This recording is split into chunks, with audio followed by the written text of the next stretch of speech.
우리에게로 하신 하나님의 귀한 말씀 사무엘상 6장 말씀입니다. 구약성경 416쪽입니다. 사무엘상 6장 1절에서 9절까지의 말씀 찾으셔서 한 절씩 교독하도록 하겠습니다. 사무엘상 6장 1절에서 9절까지의 말씀 교독하도록 하겠습니다. 여호와의 궤가 블레셋 사람들의 지방에 있은 지 7달이라.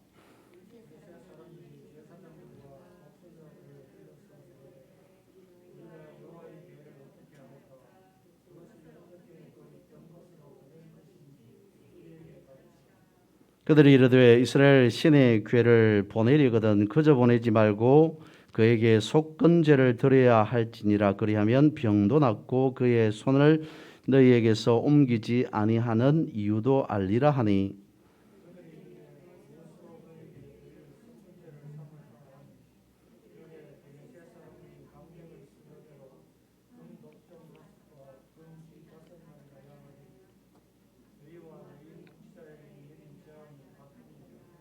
그러므로 너희는 너희의 독한 종기의 형상과 땅을 해롭게 하는 주의 형상을 만들어 이스라엘 신께 영광을 돌리라. 그가 혹 그의 손을 너희와 너희의 신들과 너희 땅에서 가볍게 하실까 하노라.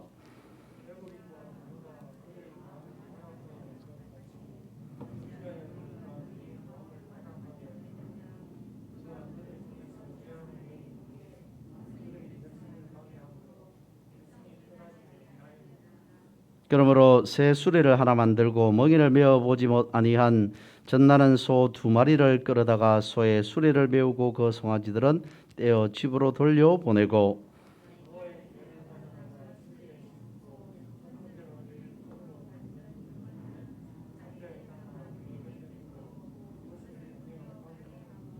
구절같이 봅니다. 보고 있다가 만일 괴가 그 본 지역 길로 올라가서 베세메스로 가면 이 큰 재앙은 그가 우리에게 내린 것이요 그렇지 아니하면 우리를 친 것이 그의 손이 아니요 우연히 당한 것인 줄 알리라 하니라. 아멘. 지난 주일 말씀을 들으면서 리차드 니버라고 하는 사람에 대해서 잠시 언급했습니다. 그는 그리스도와 문화라고 하는 책에서 5가지의 유형을 들어서 그리스도와 문화의 관계를 설명해 주고 있습니다. 어떨 때는 그리스도와 문화가 대립적인 관계에 있기도 하고 또 어떨 때는 그리스도와 문화가 상호 보완적 연합적인 관계를 이루기도 한다라는 식으로 책을 서술하고 있습니다. 그러니까 그가 말하는 그리스도와 문화는 어쩌면 정반합의 관계를 유지하고 있는 게 아닌가라고 하는 뜻으로 설명을 하고 있는 거죠. 거기에서 저는 이성과 믿음의 관계를 생각해 보았습니다. 이성과 믿음의 관계를 우리가 생각해 보면 뗄래야 뗄 수 없는 관계로 여겨질 수밖에 없습니다. 이성과 믿음을 분리할 수 없다는 거죠. 이성 따로 믿음 따로 우리가 명확하게 구분하기란 어렵지 않겠습니까? 그런 측면에서 오늘도 이 말씀을 보고자 하는데요. 성경은 우리에게 뭐라고 말하고 있겠습니까? 이성에 집중하라라고 말씀을 하고 있을까요? 아니면 믿음에 집중하라라고 말씀하고 있겠습니까? 이성보다는 믿음에 신앙에 집중하라라고 말씀을 하고 있습니다. 하나님께서는 우리에게 2 종류의 견적서를 주셨다라고 생각해 봅니다.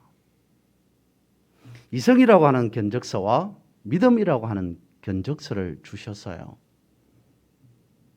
집을 예로 들어서 말해보면 어떤 한 사람이 집을 짓고자 합니다. 그러면 몇몇 곳에 의뢰를 하겠죠. 제가 이 정도의 규모에서 이런 형태로 이런 재료를 사용하여서 집을 지으려고 합니다라고 하면 업체에서는 견적서를 보내줄 겁니다. 이런 스타일로 지었을 때 저런 스타일로 지었을 때의 견적이 어느 정도 나옵니다라고 하는 견적서를 받은 사람은 비교해보고 선택해서 집을 지으려고 하겠죠. 하나님께서 성경에서 우리에게 믿음이라고 하는 견적서와 이성이라고 하는 견적서를 주시면서 비교하게 하십니다. 어떤 것을 선택하여서 살아가야 하는가라고 하는 말씀을 하고 있습니다. 오늘 본문 속에서도 이성과 믿음을 비교하게 합니다. 다르게 표현하면 세상의 방법과 그리고 하나님의 방법을 비교하도록 오늘 본문에서는 가르쳐 주고 있다라고 보는 거죠. 우리가 읽은 사무엘상 6장은 블레셋이 전쟁을 하여서 이스라엘에 있던 하나님의 괴를 빼앗아 갔다가 다시 본국으로 이스라엘로 돌려보내는 과정에 대해서 말씀을 하고 있습니다. 이것을 저는 말씀이라고 하는 것으로 대입해 보았습니다. 그러니까 오늘 본문에서 등장하는 여호와의 궤를 법궤라고 혹은 언약궤라고 부르게 되죠. 언약이라고 하면 우리는 쉽게 말씀을 생각해 냅니다. 언약이라고 하는 것은 말씀이다라고 하는 관점에서 생각해 보면 여호와에게 언약궤를 빼앗겨 버린 이스라엘의 입장에서는 말씀을 빼앗겨 버렸다는 겁니다. 믿음을 빼앗겨 버렸다는 겁니다. 하나님의 말씀을 놓쳐 버렸다는 거죠. 하나님의 말씀을 떠난 상태에 있는 이스라엘 백성들은 어떤가? 그리고 믿음 없이 여호와의 궤를 언약궤를 받아들인 블레셋 사람들의 입장은 어떤가? 이것을 오늘 본문에서 메시지로 우리에게 전달해 주고자 하는 거죠. 전쟁을 하여서 하나님의 언약궤를 탈취한 블레셋 사람들은 기고만장하였습니다. 승리의 도취감에 취해 있었습니다. 그리고 빼앗아 온 언약궤를 자신들의 우상이 있는 신전에 전시해 두었습니다. 블레셋 사람들이 가지고 있었던 우상을 다곤이라고 하죠. 다곤의 형상은 쉽게 말씀을 드리면 인어의 형상이 다곤의 형상이에요. 남자 인어라고 하면 쉽게 연상할 수 있을 것 같습니다. 그런 우상 옆에 하나님의 언약궤를 놓아두었습니다. 그래서인지 그때부터 블레셋에서는 이상한 일들이 일어나기 시작해요. 사람들이 알 수 없는 고통에 시달립니다. 재앙이 블레셋 나라에 내리기 시작합니다. 자신들이 믿고 있었던, 자신들이 섬기고 있었던 다곤 우상이 산산조각 나버립니다. 왜 이럴까? 왜 그렇지? 혼란스럽겠죠. 두려운 마음이 들었을 겁니다. 그리고는 곰곰이 생각해 보았습니다. 이거는 필시 이스라엘 나라의 땅에서 가져온 이 신의 궤 때문이리라. 그렇게 생각한 블레셋 사람들은 이것을 마치 복주머니라고 생각하고 가져왔을진데 오히려 폭탄이 되어버린 그런 상황에 놓였다는 거죠. 그래서 폭탄 돌리기 하듯이 하나님의 궤를 이리저리 이동시키기 시작합니다. 아스돗에서 가드로, 가드에서 에글론으로 옮기고 또 옮깁니다. 그리고 오늘 본문에 와서는 급기야는 하나님의 궤를 빈 들판에다가 방치해 두게 되죠. 1절 말씀을 볼까요? 여호와의 궤가 블레셋 사람들의 지방에 있은 지 7달이라 라고 말씀을 하고 있습니다. 여기에서 1절에서 말하고 있는 지방이 어느 지역이나 지명이 아니라 들판으로 해석됩니다. 이렇게 되는 거죠. 여호와의 궤가 블레셋 사람들에 의하여서 들판에 있은 지 7째 달이 되었더라 라고 하는 말씀이라는 겁니다. 하나님의 궤를 이 지역으로 저 지역으로 옮겨 넣어도 여전히 마찬가지입니다. 여러 문제가 발생합니다. 이건 아닌 것 같은데 라고 하면서 사람들의 마음에, 블레셋 사람들의 마음에 두려움이 생기기 시작합니다. 급기야는 들판에다가 내버려 둡니다. 방치를 해 두어버렸다는 것이죠. 그리고는 다시 곰곰이 생각해 봅니다. 이것을 어떻게 처리를 해야 될까? 급기야는 그대로 둘 것이 아니라 다시 이스라엘로 돌려보내자. 그렇게 하는 것이 우리가 위험을 피하는 방법이라 재앙을 거치게 하는 방법이 될 것이다 라고 생각합니다. 그런 결론에 이르자 그러면 어떻게 돌려보내지? 라고 하는 생각을 하면서 점쟁이들을 불러드립니다. 여러분, 우리가 이렇게 해서 이스라엘의 신의 궤를 우리의 땅에 나라에 있게 하였는데 여러분들 아시다시피 여러 가지 문제가 생깁니다. 사실 우리가 두려워하지 말아야 되는데 두려움이 듭니다. 돌려보내야 될 것 같은데 어떤 좋은 아이디어가 방법이 없겠습니까? 점쟁이들이 하는 말이 그러지 말고 그냥 돌려보내되 그냥 돌려보내는 것이 아니라 속건 재물과 함께 돌려보내야 합니다 라고 말합니다. 여기에서 속건제, 속건재물이라고 하는 것은 말씀에 있는 레위기에 나타나는 속건제, 속건재물과는 완전히 다른 의미라고 생각하셔야 됩니다.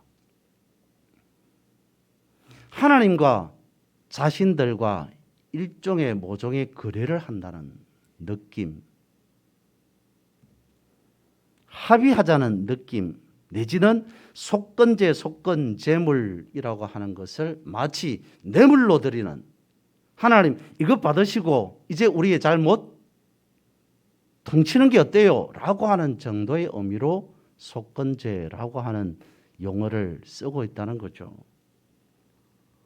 3절 말씀입니다.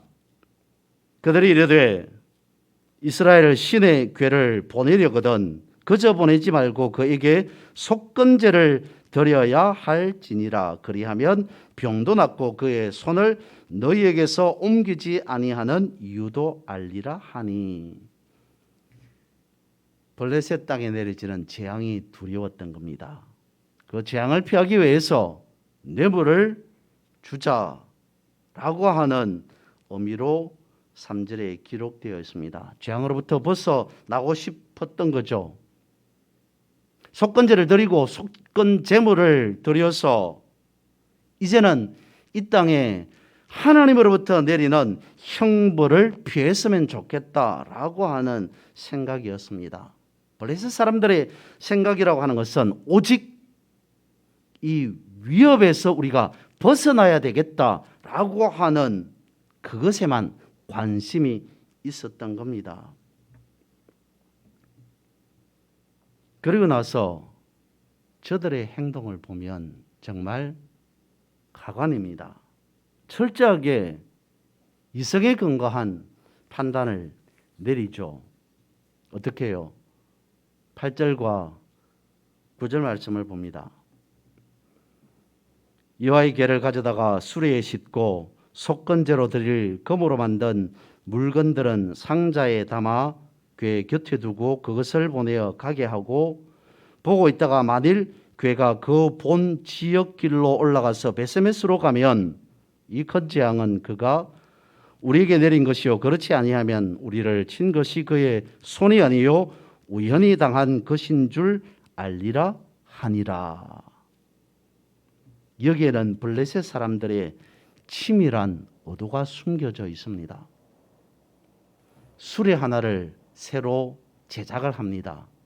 새 수레를 만들었다라고 하는 것을 하나님의 괴를 안전하게 본국으로 이스라엘로 돌아가게 해야 된다라고 하는 측면이 아니라 이겁니다.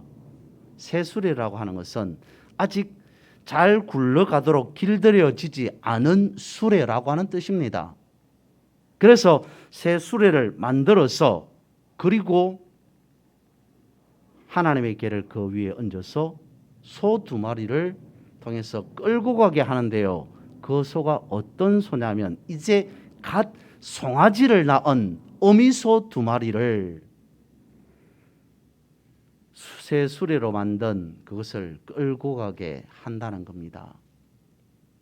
갓 새끼를 낳은 송아지를 낳은 어미소는 송아지를 돌보고자 하는 우리로 치면 모성애가 있을 겁니다.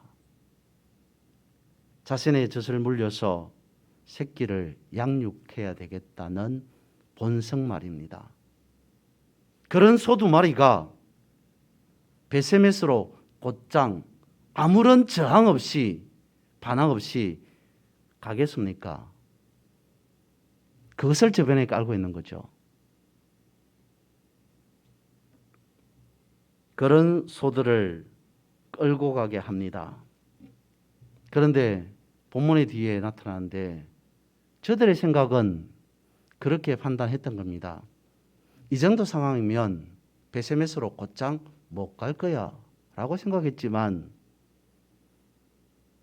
하나님의 괴는 곧장 베세메스로 갔습니다. 하나님을 믿고 싶지 않은 사람들이 어떤 판단과 어떤 행동을 했는지를 오늘 본문에서 여설히 나타내 보여주고 있습니다. 이성의 판단으로 언약궤를 대하는 사람들의 모습을 보여주고 있는 거죠. 이것을 가지고 우리가 신앙적 측면으로 비교해 보면 이렇습니다. 먼저 첫 번째, 다시 1절로 돌아가서 언약궤가 어디에 있었다고요? 들판에 있었습니다. 여러분, 언약궤를 말씀으로 놓고 본다고 했을 때 오늘 우리에게 언약궤는 어디에 있어야 합니까? 오늘 우리에게 말씀은 어디에 있어야 됩니까? 혹시 하나님의 말씀을 들판에 방치해 둔 상태로 살아가고 있지는 않습니까? 며칠 전에 휴대전화가 말썽을 부립니다. 인식을 잘 못하는 겁니다. 한 2년 정도 쓴 저가폰이라서 고장 날 때가 되어서 그런가 라고 하는 생각이 듭니다. 그러다 보니까 고장 날 때가 되었으니까 다시 새 걸로 바꿔야 되나 라고 하는 생각을 하다가 그래도 한번 점검을 해보고 수리를 맡겨보고 바꾸든지 말든지 해야 되겠다 싶어서 수리점을 찾아갔습니다. 휴대폰에 위해를 가하지 않았습니다. 떨어뜨리거나 물에 담궜거나 뭐 그렇게 하지 않았는데 갑자기 안 됩니다. 이유가 뭘까요? 라고 하니까 수리점에서 기사가 유심칩이라고 그러죠. 그것을 빼서는 알코올로 칫솔로 깨끗이 닦고는 이제 될 겁니다. 라고 하는 거예요. 그리고는 인식이 잘 되고 있습니다. 유심칩이라고 하는 칩과 휴대폰과의 작은 먼지 때문에 인식을 제대로 못했다는 거죠. 하나님의 말씀을 우리가 믿고 믿음으로 살아가고 있다라고 생각합니다. 그런데 하나님의 말씀과 즉 믿음과 우리 사이에 작은 어떤 먼지만 있어도 우리의 삶을 방해합니다. 유혹합니다. 시험 들게 합니다. 그것 때문에 우리의 삶이 나락으로 떨어질 수 있습니다. 작은 먼지 하나 때문에. 요즘에 휴대전화를 스마트폰이라고 부르죠. 거의 컴퓨터 수준입니다. 컴퓨터 수준이 아니라 말 그대로 컴퓨터입니다. 그 안에 내가 어떤 어플을 깔고 싶든지 선택해서 마음대로 어느 정도 얼마만큼 깔 수 있습니다. 전화기 안에 내가 넣고 싶은 것 마음껏 마음대로 글로부터 사진, 음악, 영상 어떤 것이든지 그 안에 다 담을 수 있습니다. 그래서 필요할 때 원할 때 보고 싶은 대로 내가 꺼내서 열어서 보면 되는 세상에 살아가고 있습니다. 여러분, 믿음의 인생, 믿음의 삶을 살아가는 여러분의 휴대폰 속에는 어떤 어플이 많이 깔려져 있습니까? 어떤 것이 담겨져 있습니까? 오늘 우리의 삶 속에 우리의 삶이라는 어플 안에는 이성이라고 하는 것이 담겨져 있습니까? 아니면 신앙, 믿음이라고 하는 것이 많이 담겨져 있습니까? 믿음은 멀리 둔 채로 이성만 가까이 하면서 살아가고 있지는 않습니까? 그리고 앞서 말씀을 드렸던 바와 같이 믿음으로 신앙으로 살아가고는 있지만 말씀과 우리 사이에 먼지가 혹여 수북히 쌓여 있는 상태는 아닙니까? 우리가 돌아보고 점검해 보아야 합니다. 그리고 두 번째 3절에 보면 속건제를 드리자라고 하는 이야기가 나오죠. 우리가 어느 정도 희생 제물은 필요하지 않겠습니까? 라고 하는 발상이었던 것 같습니다. 우리 역시 예배를 드리잖아요. 여러분, 우리가 드리는 예배는 어떤 예배입니까? 우리가 갖고 있는 신앙의 이유와 목적은 어떤 겁니까? 저들은 그랬습니다. 우리가 그냥 돌려보내지 말고 속건제를 드려야 됩니다. 속건 제물까지 드려야 됩니다. 라고 하였던 것은 하나님의 진노를 누그러뜨리려고 하는 생각이었습니다. 우리가 드리는 예배가 우리가 하나님 앞에 나오는 이유가 우리가 신앙을 가지고 있는 이유가 하나님의 진노를 달래려고 하는 이유요 목적은 아닙니까? 그리고 마지막 세 번째 9절 말씀을 봅니다. 블레셋 사람들은 인간적인 방법을 다 동원하였습니다. 그냥 일반적인 소도 아닌 갓 송아지를 새끼를 놓은 암소, 어미소 2마리를 채워서 새로 만든 수레를 만들어서 그것도 베세메스로 곧장 가게 합니다. 만약 그렇게 되면 이라고 하는 조건을 붙입니다. 자신들의 인간적인 방법을 다 동원해 놓고 어떻게 하고 있어요? 하나님을 시험하고 있습니다. 만약 소가 곧장 가지 않으면 이 재앙은 그야말로 우연이었을 뿐이다. 우리가 그렇게 판단하면 된다 라고 생각을 하였습니다. 저들의 마음속에 하나님은 없습니다. 저들의 마음속에 가지고 있는 것은 자신들의 판단 그것뿐이었습니다. 여러분, 우리가 말씀을 들고 있습니다. 말씀을 읽고 있어요. 그런데 그 말씀을 어쩌면 리트머스 시험지처럼 여기고 있는 것은 아닙니까? 그래, 믿음의 인생을 살아가고 있습니다. 그런데 그 믿음을, 신앙을 돌이 떡이 되게 하는 그 정도의 테스트용으로 삼고 여기고 살아가고 있지는 않습니까? 6일 동안 세상 속에서 내가 하고 싶은 것 다 하면서 살아가다가 제7일 주일날 하나님 앞에 나와서 예배를 드립니다. 그리고는 판단을 해요. 만약 내가 이렇게 해서 복을 받는다면 그것은 하나님이 살아계신 것이다. 그런데 내가 그렇게 했는데도 복을 받지 못하면 그것은 하나님이 틀림없이 계시지 않는 거야 라고 하는 생각을 갖고 있지는 않습니까? 상당히 위험하고 무서운 발상 아니겠습니까? 이성에서 믿음을 바라보면 이럴 수 있습니다.